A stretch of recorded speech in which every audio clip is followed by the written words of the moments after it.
इयत्ता 7वी विषय भूगोल धडा 4 हवेचा दाब स्वाध्याय.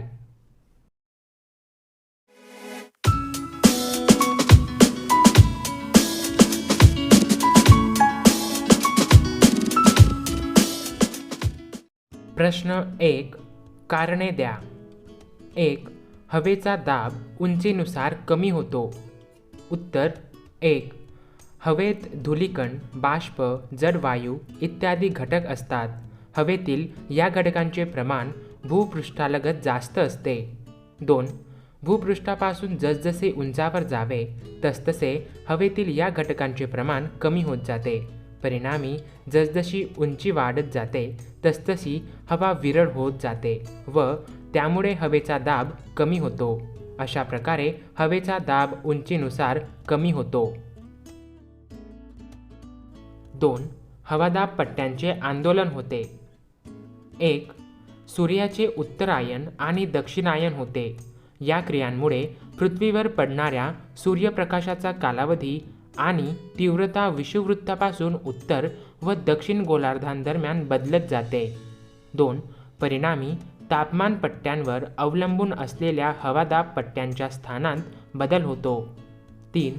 सर्वसाधारणपणे उत्तरायनात हवादाब पट्टे 5 अंश ते 7 अंश उत्तरेकडे व दक्षिणायनात 5 अंश ते 7 अंश दक्षिणेकडे सरकतात.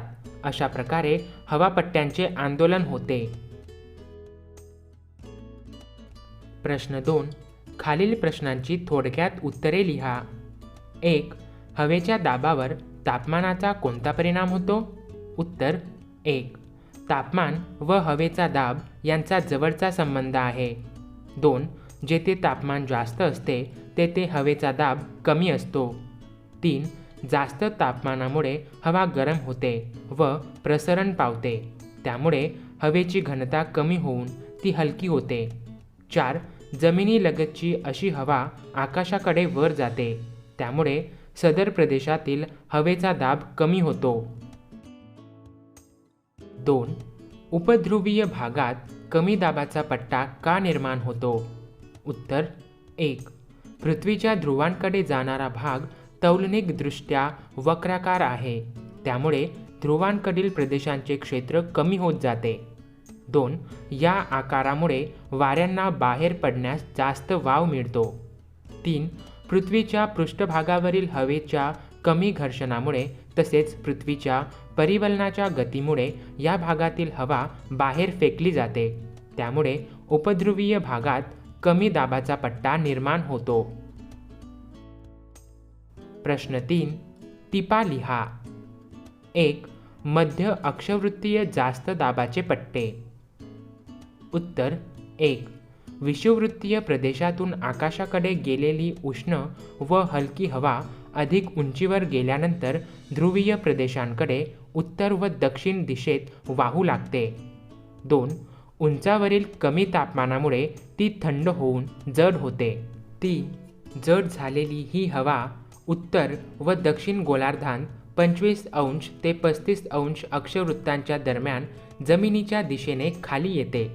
4. परिणामी उत्तर गोलार्धात आणि दक्षिण गोलार्धात 25 अंश ते 35 अंश अक्षवृत्तांच्या दरम्यान हवेचे जास्त दाबाचे पट्टे निर्माण होतात. 5. हवेचे हे पट्टे मध्य अक्षवृत्तीय जास्त दाबाचे पट्टे म्हणून ओळखले जातात. 6. मध्य अक्षवृत्तीय जास्त दाबाच्या पट्ट्यांतील हवा कोरडी असते, परिणामी पृथ्वीवरील बहुतेक उष्ण वाळवंटे या प्रदेशात आढळतात. 2. हवेच्या दाबाचे क्षितिज समांतर वितरण. उत्तर 1. पृथ्वीच्या पृष्ठभागावर आडव्या दिशेत अथवा क्षितिज समांतर दिशेत वायुदाब सारखा नसतो. 2. वायुदाबात प्रदेशानुसार फरक पडतो. 3. हवेच्या दाबाच्या अशा वितरणास आडव्या दिशेतील वितरण किंवा क्षितिज समांतर वितरण म्हणतात. प्रश्न 4. गाळलेल्या जागी कंसातील योग्य पर्याय लिहा. 1. हवा उंच गेल्यावर विरळ होते. 2. हवेचा दाब मिलीबार या परिमाणात सांगतात.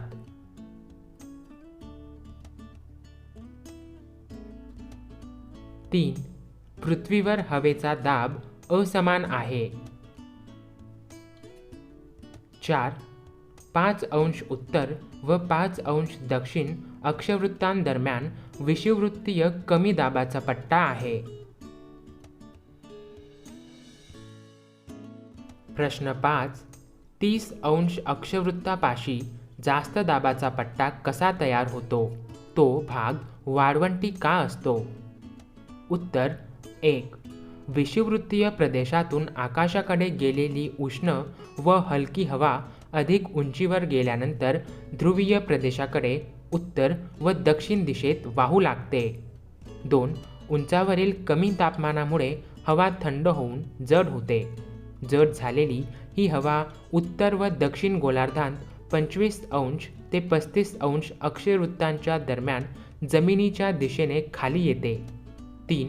परिणामी उत्तर आणि दक्षिण गोलार्धात 25 अंश ते 35 अंश अक्षवृत्तांच्या दरम्यान हवेच्या जास्त दाबाचे पट्टे निर्माण होतात.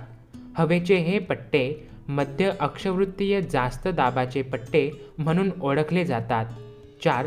अशा प्रकारे 30 अंश अक्षवृत्तापाशी जास्त दाबाचा पट्टा तयार होतो. प्रश्न 6. हवेचे दाबपट्टे दर्शवणारी सुबक आकृती काढून नावे द्या.